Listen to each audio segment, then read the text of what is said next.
నేడు రైతు దినోత్సవ శుభ సందర్భంగా మన శారదా విద్యా నికేతన్ ఆధ్వర్యంలో మన చిన్నారులచే చిన్న నాటిక ప్రదర్శించబడుతుంది. రైతుగా శ్రీవల్లి, సాంబమూర్తిగా విజ్ఞాన్, భగత్గా జోష్నా, తిలక్గా శిరీష. పొలం చూస్తే నీరు లేదు, పంటలు పండుతాయో లేదో తెలియదు. ఈ సంవత్సరం పంట నాశనం అయిపోయినట్టుంది. నాన్న, ఏంటి నాయన ఆకలితో అలమటించిపోతున్నానని అన్నం తీసుకొచ్చారా? అవును నాన్న, ఎప్పుడు చూసినా పని పని అంటూ టైంకి భోజనం చేయకపోతే మీ ఆరోగ్యం ఏమవుతుంది నాన్న? అవును నాన్న, ఎన్నాళ్ళలో కాలే వరకు ఉండి మమ్మల్ని కడుపు నిండా భోజనం పెడతా ఇక చాలు నాన్న. ఏంట్రా పెద్ద పెద్ద మాట్లాడుతున్నారు? సరే గాని ఇంతకీ ఈ రోజు రిజల్ట్ ఏమైందో చెప్పండి. నాన్న, మా ఇద్దరం ఫస్ట్ క్లాస్ లో పాస్ అయ్యాం. ఇంకా బాగా చదువుకొని మంచి ఉద్యోగం చేసి నిన్ను మహారాజుగా చూసుకుంటాం నాన్న. నాన్న, ఇక్కడ నుంచి నువ్వు పంచవలసిన పని లేదు నాన్న. ఇక్కడ నుంచి కష్టపడాల్సిన అవసరం కూడా లేదు. పిల్లలు, ఈ రోజు నేను వేసుకుంటున్న బట్టలు, నేను తింటున్న ప్రతి మెతుకు మా నాన్న ఎంతో కష్టపడితే వచ్చినవే.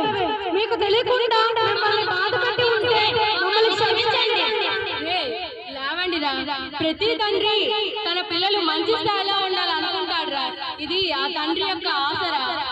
ప్రతి ఇంట్లో తల్లి తండ్రి స్వార్థపరులు. మా ఇంట్లో మా నాన్న మహా స్వార్థపరుడు. ఎందుకంటే చిన్నతనంలోనే మా అమ్మ చనిపోయింది. ఆ రోజు నుంచి ఈ రోజు వరకు కంటికి రెప్పలా చూసుకుంటూ మమ్మల్ని పెంచాడు. అందుకే ఆ తల్లిదండ్రులకి ఏమిచ్చి రుణం తీర్చుకుంటాం? నాన్న, మమ్మల్ని ఏం చేయమంటావు చెప్పు నాన్న. మీరిద్దరూ ఈ రోజు నుంచి చదువు మానేయండిరా. రేపటి నుంచి మీరిద్దరూ నాతో పాటు పొలం పనికి రండిరా. ఏమిటి నాన్న నువ్వు మాట్లాడేది? ఇంత కష్టపడి చదివించి ఇంత విజ్ఞానవంతులుగా చేసి ఈ రోజు పొలం పనికి రమ్మంటావా? అవునురా, నువ్వు చెప్పింది నిజమే. ప్రతి పిల్లవాడు ఆ ఉద్యోగం చేస్తా, ఈ ఉద్యోగం చేస్తా అంటూ రాష్ట్రాలు దాటి దేశాలు దాటి ఖండాలు వెళ్ళిపోతుంటే మరి ఇండియాలో పనిచేసింది ఎవరు? మా బాబు రైల్వే ఎంప్లాయ్, మా బాబు సాఫ్ట్వేర్ ఎంప్లాయ్, మా బాబు ఎయిర్ ఫోర్స్ అని చెప్పుకుంటున్నారే కానీ మా బాబు ఫార్మర్ అని ఎవరైనా చెబుతున్నారా? రైతు అంటే అంత చులకనైపోయాడు కదరా. నువ్వు చెబుతుంది బాగానే ఉంది నాన్న, కానీ ఇంత డిగ్రీ చదువుకొని పొలం పనికి వెళ్తే నలుగురు మనల్ని హారం చేస్తారు నాన్న. హేళన, నువ్వు చెప్పింది నిజమే. 50,000 రూపాయలు అప్పు తీర్చడం కష్టమే కానీ అదే 100 మంది ఆకలి తీరుస్తాడు రైతు. అందుకే రైతు అంటే హేళన. ప్రజలను పరిపాలించే ప్రతి నాయకుడు కామర్స్గా వచ్చే కానీ మట్టిని సాగు చేసే ప్రతి రైతు పేదవాడుగానే ఉండిపోతున్నాడు. అందుకే రైతు అంటే హేళన. రైతు పడ్డ కష్టం రైతు చూడని నష్టం లేదు. అందుకే చెప్తున్నాను, ఏ రోజైతే అన్నం కోసం ఎదురు చూసే రోజు వస్తే తప్ప మీకు రైతు విలువ తెలియదురా. రే భగత్ తిలక్ ఈ ప్రపంచంలో మోసపోవడం తప్ప మోసం తెలియని ఒకే ఒక వ్యక్తిరా, రైతురా. ఇంకా చెప్పాలంటే మనకి స్వాతంత్రం వచ్చి 76 సంవత్సరాలు అయ్యింది కానీ స్వాతంత్రం రాని ఒకే ఒక వ్యక్తిరా, రైతురా. ఇంకా చెప్పాలంటే తను పండించే పంటని ధరలు చెప్పలేని వాడు ఒకే ఒక వ్యక్తిరా, రైతురా. నాన్న, మీరు ఎన్నైనా చెప్పండి, మీరు కష్టపడి మమ్మల్ని చదివించారు, చాలా సంతోషం. కానీ ఈ అరాచకపు రాజ్యంలో రైతు విలువ లేదు నాన్న. అవునరా, నువ్వు చెప్పింది నిజమే. రైతే రాజన్నారు, రైతు లేనిదే రాజ్యం లేదన్నారు. రైతు ఈ దేశానికి వెనుక, ఈ ప్రగతికి మూలం రైతన్నారు. జై కిసాన్ అంటూ నినాదాలు పలుకుతున్నారు కానీ రైతు ప్రకృతి విలువ కాండానికి నిలవలాడుతూ అధికారుల నిర్లక్ష్యానికి గురవుతూ నాసిరక ఎరువులు, నాసిరక విత్తనాలతో సతమతమవుతున్నారు. రైతు ఆత్మహత్యలకు గురవుతున్నారు.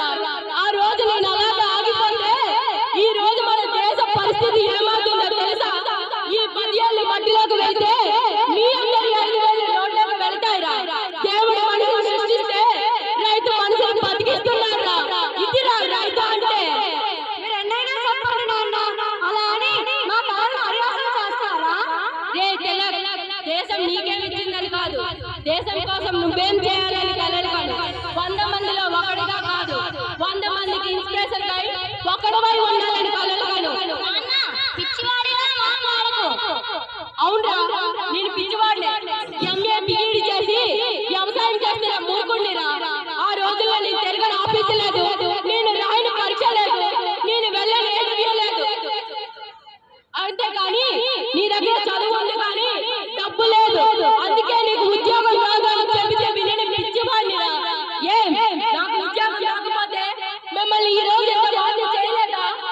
మనం ఏం చేస్తున్నామని కాదురా, ఎలా బతుకుతున్నామనేది కావాలిరా. నాన్న నన్ను క్షమించండి. ఈ రోజు నుండి మీరేం చెప్తే అదే చేస్తా. నన్ను కూడా క్షమించండి నాన్న. ఇక నుంచి మీరు ఏది చెప్తే మేము అదే చేస్తాం. రే నాకు ఎప్పుడో తెలుసు నా కొడుకులు ఎప్పుడు తప్పుడు త్రావులో నడవరని. రే తిలక్, నువ్వు ఈ దేశానికి సైనికుడు దేశ ప్రజల్ని కాపాడాలిరా. రే భగత్, ఈ ప్రపంచంలో ప్రతి ఒక్కరు 4 మెతుకులు తింటున్నారంటే అది ఒక రైతుకే సాధ్యం రా అని అందరికీ తెలియజేయాలిరా. ఇదేరా నా ఆశయం. నాన్న మీ ఆశయాన్ని నేను నెరవేరుస్తాను నాన్న. అవును నాన్న, నేను సైనికుడిని ఈ దేశ ప్రజలను కాపాడుతానని మీకు ప్రమాణం చేసి చెబుతున్నాను నాన్న. మీరు వచ్చి చాలా టైం అయింది కానీ ఇంటికి వెళ్ళండిరా. నేను అలా పొద్దు పొందుతుంది, అలా వెళ్ళి నీరు తిప్పి వస్తాను. సరే నాన్న, ఉంటాము.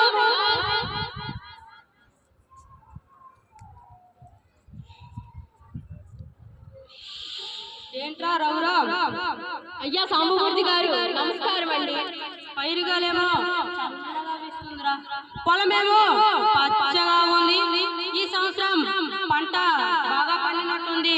మరి రేటు మాట్లాడదామా? మూర్తి గారు, ఇంకా పంట ఫలసానికి రావాలి కదా.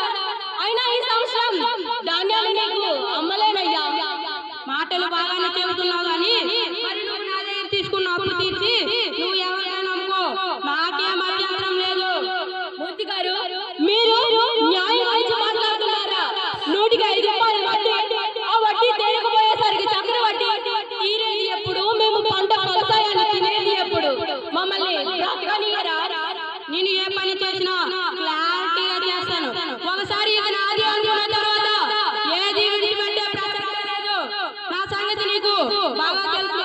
నేను కావాలనుకుంటే తనకు తానుగా రావాల్సిందే, లేకపోతే నాలో మృగం బయటకు వస్తుందిరా. నువ్వు భయపడితే భయపడే మరి ఎవరూ లేరు ఇక్కడ. ముందెక్కడి నుంచి నడండి, నీ అప్పుని వడ్డీతో సహా తీరుస్తాను. ఏంటో పౌరుషం పొడిచుకొచ్చేస్తుంది. అప్పు అనేసరికి భయపడేవాడివి తీరుస్తానని ఎర్రవిగి మాట్లాడుతున్నావు. ఈ సంవత్సరం పంట బాగా పండిందనే కదా ఈ పొగరు. ఈ పంట నన్ను కాదని ఎవరికి అమ్ముతావో చూస్తా, నేను చూస్తా. రైతు గిట్టుబాటు ధర ఇవ్వకపోతే నేను మీకు ధాన్యాన్ని అమ్మలేనయ్యా. ఎలా జరుగుతుందయ్యా? నేను ఒక్కనే అనుకుంటే అయిపోతుందా? మీలాంటి పెద్ద మనుషులు రైతుల కండల్ని కూరగాయల కోసుకు తింటున్నారు కదయ్యా. ప్రజలకి పరిమాణం పట్టినట్టు నటిస్తూ కడుపులోని పేగుల్ని కలుపు మొక్కలా పీకేస్తున్నారు కదయ్యా. మీరు మమ్మల్ని తలకోడి చేసి మాట్లాడుతున్నారు రామ్. పంట పండించే రైతులని మోసం చేస్తున్నారు. మీలాంటి పెద్ద మనుషులు రైతుల రక్తాన్ని అద్దంలో వాసన చూస్తున్నారు కదయ్యా. ఎప్పటికీ కూడా రాజ్యాంగాన్ని, చట్టాన్ని గౌరవిస్తుంది ఒక రైతు మాత్రమే.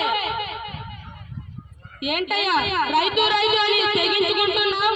ఆఫ్టర్ ఆల్ ఒక రైతు. రైతు ఆఫ్టర్ ఆల్ కాదు సార్. చేమల పువ్వు దగ్గర నుంచి ఆ దేవుడు పెట్టే నైవేద్యం వరకు రైతు పండించే పంటే సార్. రైతు ఆఫ్టర్ ఆల్ కాదు సార్.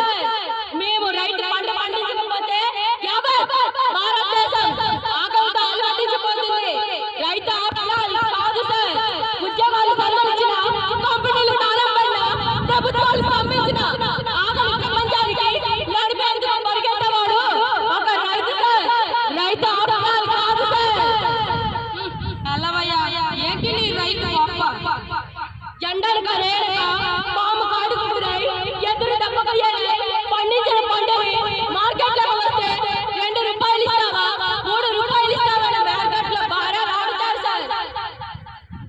ఈ పంట నన్ను కాదని ఈ జిల్లాలో ఎవరు కొంటాడో నేను చూస్తా. రైతుల పరిస్థితి